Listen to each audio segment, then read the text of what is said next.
Dans l'évangile de Jésus-Christ, selon saint Marc.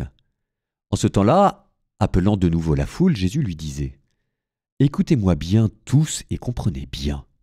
Rien de ce qui est extérieur à l'homme et qui entre en lui ne peut le rendre impur, mais ce qui sort de l'homme, voilà ce qui le rend impur. » Quand il eut quitté la foule pour rentrer à la maison, ses disciples l'interrogeaient sur cette parabole. Alors il leur dit : « Êtes-vous donc sans intelligence, vous aussi ? Ne comprenez-vous pas que tout ce qui entre dans l'homme en venant du dehors ne peut pas le rendre impur, parce que cela n'entre pas dans son cœur, mais dans son ventre pour être éliminé. » C'est ainsi que Jésus déclarait purs tous les aliments.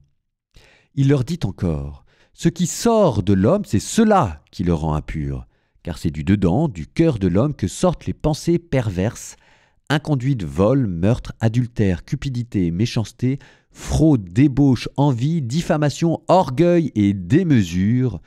Tout ce mal vient du dedans et rend l'homme impur. »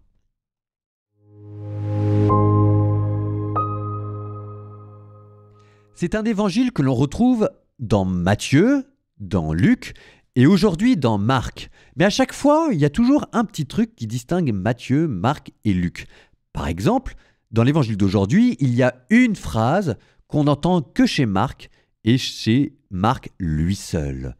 Cette phrase, c'est la suivante : « C'est ainsi que Jésus déclarait purs tous les aliments. » Donc ça veut dire que là, vous avez dans l'évangile de saint Marc et dans l'évangile de saint Marc seul, la mention formelle où Jésus abolit le concept de nourriture impure.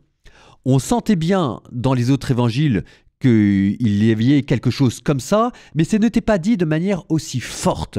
Enfin, pour le dire de manière très simple, Jésus déclare purs tous les aliments, ça veut dire que Jésus vous dit que le cochon, ce n'est pas de la nourriture impure.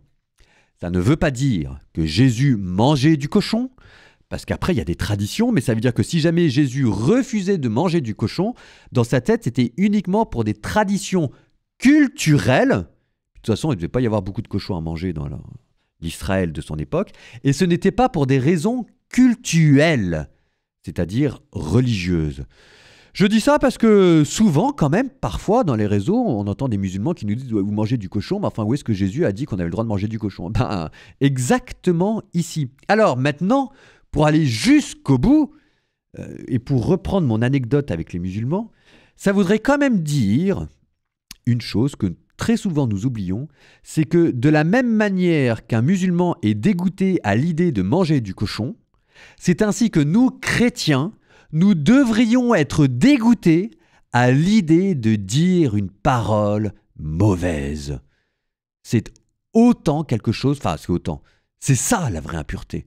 Et vous sentez le dégoût qu'il peut y avoir dans la nourriture, c'est ce dégoût-là que nous devrions ressentir à l'idée de faire le mal. Et là, je suis désolé, mais mes petits bichons, il y a peut-être du travail de notre côté à avoir pour être vraiment disciples de Jésus.